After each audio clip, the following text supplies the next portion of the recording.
Պարոն Սիմոնյան,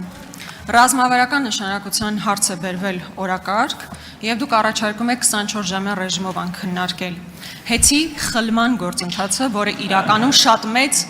բացասական առումով ազդեցություն ունենալու ներդրումային ընդհանուր մթնոլորտի վրա։ Հիմա ասում եք, սա հրատապ կերպով քննարկեք։ Ինչու հրատապ։ Իմ պատասխանը օրինակ այն է, որ եղել է Սամվել Կարապետյանի հայտնի հայտարարությունը եկեղեցու պաշտպանության մասով եւ դա հրատապություն է առաջացրել կառավարությունում։ Եթե այս մոտեցման հետ համաձայն չեք, հետեւաբար հիմնավորեք, թե որն է պատճառը, որ մենք այս նախագիծը պետքա հրատապ կերպով քննարկենք։ Շնորհակալություն հարցի համար։ Ձեր կողմից բարձրաձայնված հարցի վերաբերյալ նշեմ, որ այն արտահայտությունը, որը դուք թույլ տվեցիք, հեծ եւ խլել, ես նախագծին ծանոթացել եմ, երկու բառն էլ անծանոթ են նախագծի մեջ առկա չեն, դա վերաբերվում է ընդհանուր առմամբ էներգետիկ ոլորտի որպես ռազմավարական նշանակություն ունեցող ոլորտ բարեփոխումների շարունակականությանը։ Ես նաեւ վստահ եմ, որ բոլորը տեղյակ եք, որ մենք այս ոլորտում ունենք բազմաթիվ խնդիրներ, այդ թվում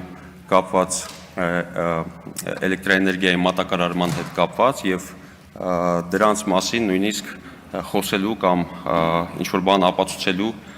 կարիք էլ չկա։ Սա է հիմնականը եւ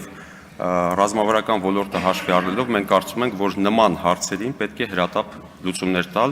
դրա համար էլ այս նախաձեռնությունը այսօր ձեզ ներկայացվում է եւ առաջարկում է քննարկել։ Շնորհակալություն։ Արձագանք։ Թռնեք օդ, իջնեք ներքև, սա հեծը խլելու մասին նախագիծ է, ինչքան էլ գեղեցիկ ձևակերպումներ փորձեք փաթեթավորել, նախ օրենքի նախագծի էությանը եւ բովանդակությանը մենք քննարկման ժամանակ կանդրադառնանք։ Ձեզանից պահանջվում էր ասել, թե որն է հրատապությունը։ Եթե հրատապության ձեր հիմնավորումն այն է, որ դուք տեսնում եք խնդիրներ հեծում, հենց այսօր դա տեսաք, 3 դա տեսաք, մի ամիս առաջ չէիք տեսնում, մի տարի առաջ չէիք տեսնում, 2 տարի առաջ չէիք տեսնում, հենց այսօր որոշեցիք հրատապ կերպով ներկայացնել, եւ հաջորդ բանը, որքանով հասկացա դուք եք հիմնական զեկուցողը, չէ՞։ Այդ նախագծի, չէ՞, դուք կապ չունեք դրա հետ։ Շատ լավ։ Շնորհակալություն, արձագանքեմ, նշեմ, որ խնդիրները այսօր չեն առաջացել էներգետիկայի ոլորտում եւ ասել, որ դա այսօր է առաջացել, մենք այսօր ենք այդ հարցը հրատապության հիմքով քննարկում, ճիշտ չէ, խնդիրները վաղուց կան, բայց մի օր եւ կարծում ենք սա այդ օրերից մեկն է, այդ խնդիրներին պետք է արագ լուծում տալ։ Շնորհակալություն։ Չմոռանաք հավանել տեսանյութը եւ բաժանորդագրվել Civic AM-ի YouTube-յան էջին։